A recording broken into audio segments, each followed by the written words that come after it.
আপনারা কি জানেন দাজ্জালের মরণ গেট কোনটি বা কোথায়?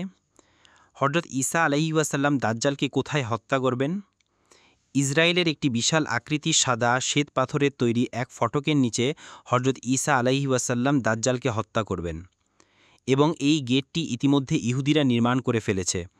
ইসরায়েলের রাজধানী তেল আবিব থেকে প্রায় ১৫ কিলোমিটার দূরে সেই গেটটি নির্মাণ করা হয়েছে। আপনারা যদি সেই গেটটি দেখতে চান তাহলে গুগলে সার্চ দিলেই পেয়ে যাবেন। আপনারা জানেন এই দাজ্জালকে হত্যা করবেন হযরত ঈসা আলাইহিস সালাম। তিনি আকাশ থেকে দুইজন ফেরেশতার কাঁধে ভর করে সিরিয়ার দামেস্ক শহরে এক বিশাল মসজিদের মিনারে এসে নামবেন। আল্লাহর রাসূল সাল্লাল্লাহু আলাইহি ওয়াসাল্লামের সহিহ হাদিস থেকে জানা যায় হযরত ঈসা আলাইহি ওয়াসাল্লামের হাতে দাজ্জাল নিহত হবে।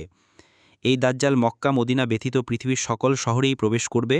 তার অনুসারী সংখ্যা হবে প্রচুর। সমগ্র পৃথিবীতে তার ভয়াবহ ফিতনা ছড়িয়ে পড়বে। খুবই স্বল্প সংখ্যক ঈমানদারেরা তার সেই ভয়াবহ ফিতনা থেকে রেহাই পাবে। ঠিক সেই সময় দামেস্ক শহরের পূর্ব পাশে অবস্থিত এক সাদা মিনারের উপর হযরত ঈসা আলাইহি ওয়াসাল্লাম দুইজন ফেরেশতার কাঁধে ভর করে আকাশ থেকে অবতরণ করবেন। জানা যায় সেই মসজিদটি আজ থেকে প্রায় ৭০০ বছর পূর্বেই তৈরি হয়ে গেছে, ঠিক সেই স্থানে যার বর্ণনা হযরত আবু হুরায়রা রাদিয়াল্লাহু আনহুর হাদিস থেকে জানা যায় সেখানে সমুদ্রের নিচে আগুন থাকবে আর সেই আগুনের নিচে পানি থাকবে। শুনতে অদ্ভুত মনে হলো তা সত্যি প্রিয় ভাই ও বোনেরা। প্রশান্ত মহাসাগরের বিভিন্ন স্থানে পানির নিচ থেকে বর্তমান সময়ে আগুন এবং উত্তপ্ত লাভা বের হচ্ছে।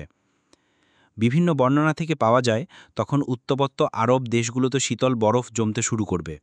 আমরা দেখতে পাই গত ২ বছর ধরে সেটাই হচ্ছে। হাদিসে আরও আছে দাজ্জালের আগমনের সেই সময়ে ইরাক এবং সিরিয়ার মধ্যবর্তী ফুরাত নদী শুকিয়ে যাবে। সেখানে বিশাল এক স্বর্ণের পাহাড় ভেসে উঠবে আর সেই স্বর্ণের পাহাড় নিয়ে পৃথিবী বিভিন্ন দেশ যুদ্ধে লিপ্ত হবে। আমরা দেখতে পাচ্ছি বর্তমানে ফুরাত নদী প্রায় ৯৫% শুকিয়ে গেছে এবং দেশের সেনাবাহিনী সেই জায়গাটি ঘিরে রেখেছে। এর আগেই ইমাম মাহদী আত্মপ্রকাশ করবেন। তার নাম হবে মোহাম্মদ অথবা আহমদ, পিতার নাম হবে আবদুল্লাহ। তিনি আল্লাহর রাসূলের বংশধরদের মধ্য থেকে জন্মগ্রহণ করবেন।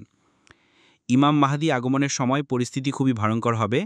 আবু হুরায়রা রাদিয়াল্লাহু আনহু থেকে বর্ণিত বিশ্বনবী হযরত মুহাম্মদ সাল্লাল্লাহু আলাইহি ওয়াসাল্লাম বলেছেন, ওই মহান সত্তার কসম যার হাতে আমার প্রাণ, অবশ্যই মানুষের উপর এমন একটি জমানা আসবে হত্যাকারী বুঝতে পারবে না কী কারণে সে হত্যা করছে এবং নিহত ব্যক্তিও বুঝতে পারবে না কী কারণে তাকে হত্যা করা হচ্ছে।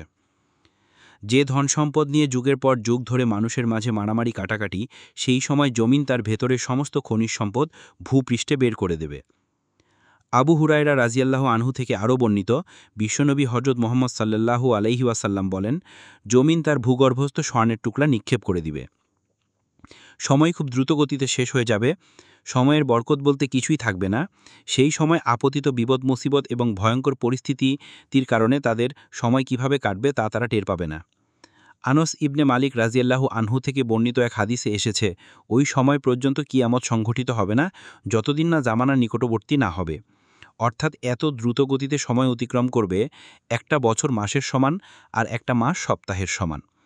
একটা সপ্তাহ একটা দিনের সমান, একটা দিন একটা ঘন্টার সমান এবং একটা ঘন্টা আগুনের আঙ্গার জ্বলে ওঠার সমান না হবে।